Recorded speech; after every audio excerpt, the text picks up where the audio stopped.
Un jour d'hiver de 1747, à Malden, une petite ville au nord de Boston, naît un enfant que rien ne distingue des autres, Timothy Dexter. Il est fils d'ouvrier agricole sans le sou, il n'a même pas 10 ans quand il quitte l'école, c'est 8 ans pour être très exact, et il part travailler dans une ferme, puis dans une tannerie, et ces années de labeur, Timothy les supporte. Il économise, il gagne en fin de compte plus d'argent que sa famille n'en a jamais vu, mais il sait au fond de lui que c'est pas ce chemin qui va le mener là où il veut aller. La fortune qu'il convoite est ailleurs. À 19 ans, il vend son plus beau costume, il prend l'argent qu'il a récupéré et il part. Direction Newburyport, c'est un port marchand très prospère du Massachusetts. À son arrivée, Timothy ne cherche pas d'emploi. Il cherche quelque chose de plus rapide. Quoi ? C'est ce dont je vais parler dans ce récit de l'ombre qui parle de l'histoire fantastique de Timothy Dexter. Bienvenue à Récit de l'ombre.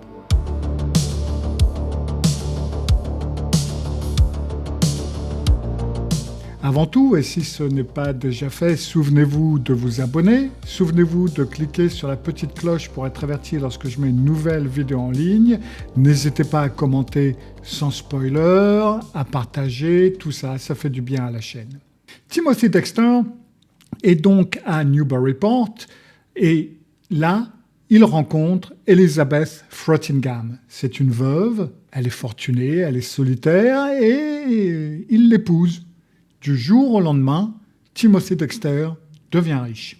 Il s'installe dans son manoir, il se rebaptise Lord Timothy Dexter et le vertige le saisit. Toute sa vie, il a couru après l'argent et maintenant qu'il l'a, en fin de compte, il ne sait pas quoi en faire. Alors, il regarde un petit peu autour de lui. Les autres riches de Newburyport occupent des fonctions politiques et Timothy décide donc de faire pareil. Il se présente à l'élection. Et lorsqu'il se présente, les électeurs découvrent ce qu'il est. C'est un homme qui ne sait ni lire, ni écrire, ni raisonner. Et donc, comme on n'est pas en France en 2026, il perd. Timothy ne comprend pas. Alors, il rédige ce qu'on appelle des pétitions, des dizaines de pétitions. Il demande, il fait une pétition pour que la ville lui accorde quand même un poste. La ville refuse. Timothy insiste. La ville refuse une fois de plus. Les pétitions s'accumulent sur les bureaux des élus. Des textes couverts de fautes d'orthographe, confus au point de sembler rédigés dans une langue étrangère. Personne ne comprend rien. La municipalité fait appel à des experts, rien que pour les déchiffrer. Et une fois déchiffrés, ça ne valait pas le coup de comprendre ce qu'il y avait dedans, et on les jette. Et Timothy en envoie de nouvelles.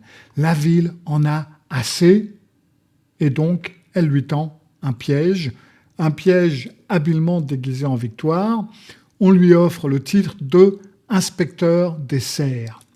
Sa mission officielle est donc de repérer tout nouveau signe, tout signe de présence de cerfs à Newburyport.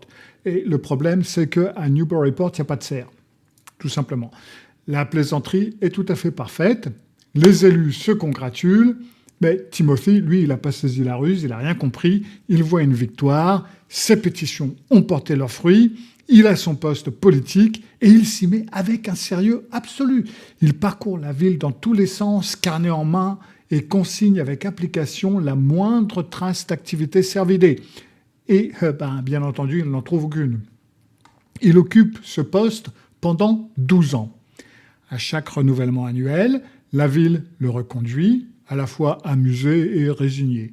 Et quand il remet son carnet officiel à la municipalité pour que son successeur puisse, entre guillemets, être mis au courant, les élus l'ouvrent avec curiosité. Alors ils y trouvent des dessins grossiers de cerfs, des pages de divagation sur les cerfs, des feuillets que même les experts se révèlent incapables de déchiffrer. Le carnet finit à la corbeille. Le poste d'inspecteur des cerfs ne sera jamais plus pourvu. Pendant ce temps, la guerre d'indépendance américaine éclate entre les colonies et la Grande-Bretagne. L'Amérique imprime sa propre monnaie pour payer ses soldats. C'est ce qu'on appelle le dollar continental. Mais cette monnaie ne repose sur rien. Elle ne repose ni sur l'or, ni sur l'argent, elle ne repose sur rien du tout. Elle repose sur une seule promesse, c'est que sa valeur sera garantie si l'Amérique gagne la guerre. Donc la planche à billets tourne à plein régime. L'inflation flambe, le dollar continental ne vaut plus rien. Les notables de Newburyport se présentent alors aux soldats ruinés et proposent de leur racheter leurs billets sans valeur pour une fraction de leur prix nominal. C'est un service qu'ils rendent, disent-ils, c'est mieux que rien. Timothy les voit faire et il suit le mouvement. Mais lui, il ne voit pas un service, il voit une occasion. D'après lui, l'Amérique va gagner la guerre.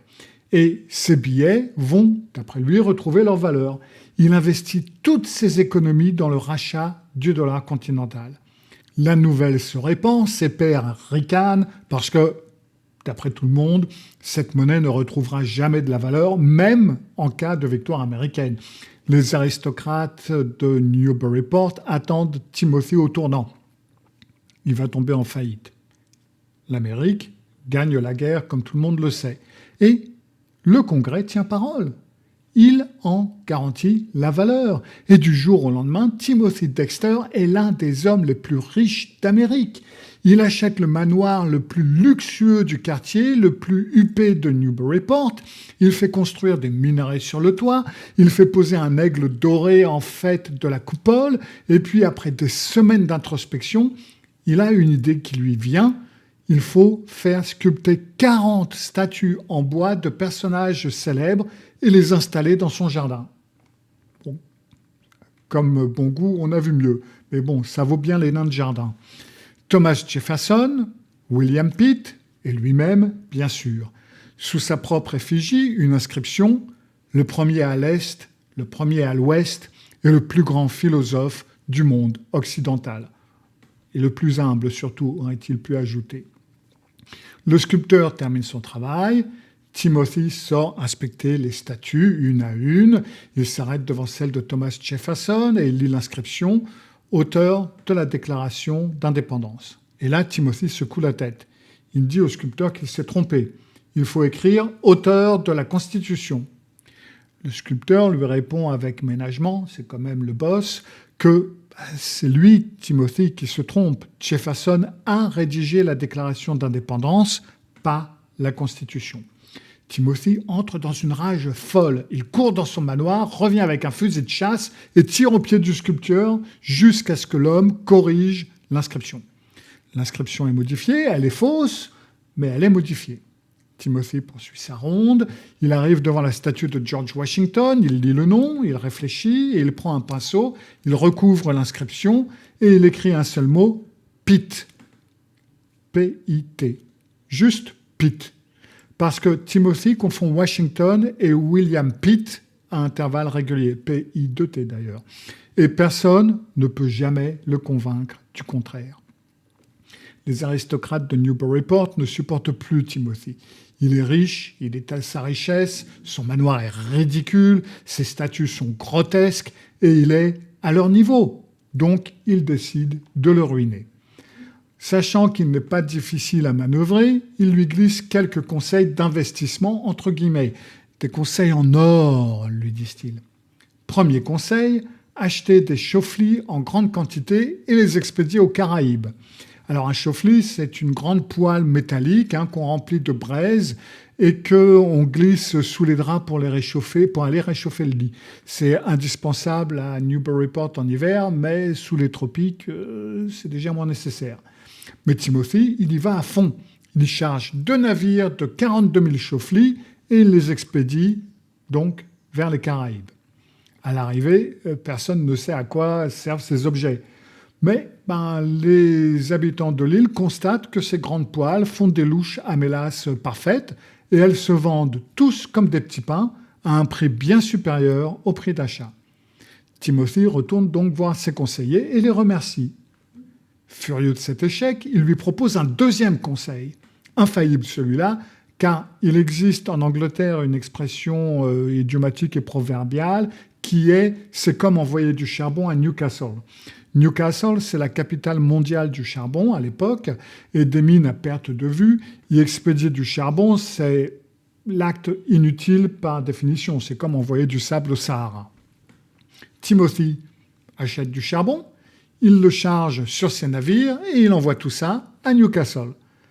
Ce qu'il ne sait pas, et ce que personne ne sait apparemment, c'est qu'il y a une grève des mineurs. Et cette grève paralyse la ville au moment où les cargaisons de Timothy arrivent. À ce moment-là, Newcastle manque de charbon et tout son chargement part à prix d'or. Timothy retourne voir ses conseillers et les remercie chaleureusement une fois de plus. Mais c'est pas fini, c'est pas fini. Les aristocrates se réunissent une dernière fois. Ils cherchent l'investissement qui vraiment ne peut pas fonctionner. Et ils le trouvent. Les fanons de baleine. Ces lames cornées du palais des cétacés sont indispensables à la fabrication des corsets qui ne sont plus utilisés aujourd'hui. C'est tombé en désuétude. Et donc, ça perd de la valeur chaque semaine depuis des mois. Il suffit de convaincre Timothy d'en acheter des tonnes et d'attendre. Ça va le ruiner. Timothy achète donc des milliers de kilos, donc des tonnes de fanons en décomposition et en constitue une réserve dans sa cave. Puis, la mode est capricieuse et les corsets reviennent à la mode.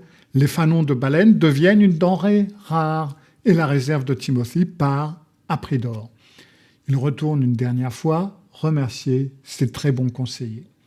Et fort de ses succès, Timothy se croit un investisseur de génie et il décide donc d'agir seul. Son premier investissement de son propre chef, c'est de racheter tous les chats errants de Newburyport que la ville s'apprête à faire euthanasier. Timothy est convaincu que ces bêtes galeuses et sauvages feront d'excellents compagnons pour les habitants des Caraïbes. Il les charge sur ses navires et il les expédie. Ce qu'il ne sait pas, c'est que les Caraïbes, à cette époque, souffrent d'une infestation massive de rats dans leurs entrepôts.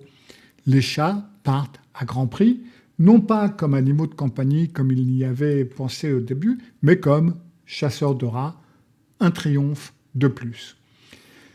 Le jour arrive où Timothy se demande ce qu'il va laisser derrière lui. Comment est-ce que les gens vont se souvenir de lui?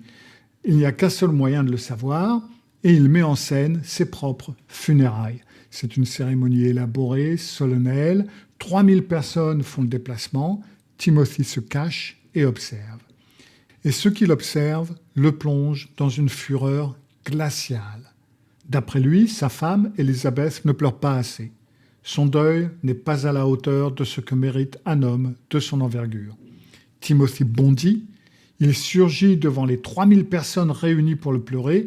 Il se rue sur Elizabeth, canne levée. Après cet épisode, Timothy décide qu'il n'a plus d'épouse. Et plutôt que de divorcer, il trouve une solution beaucoup plus simple. Il annonce qu'Elizabeth est morte. Et quand des visiteurs arrivent au manoir et croisent une femme dans les couloirs, une femme en chair et en os, Timothy leur dit « c'est un fantôme ». Et parce que Timothy est riche, parce que Timothy est influent, les gens acquiescent et Elizabeth Dexter passe les dernières années de sa vie à hanter sa propre maison. En 1802, Timothy rédige son autobiographie. Il lui donne un titre que personne ne comprend encore aujourd'hui, je ne peux même pas le traduire en français parce que ça ne veut rien dire non plus, « A Pickle for the Knowing Ones ».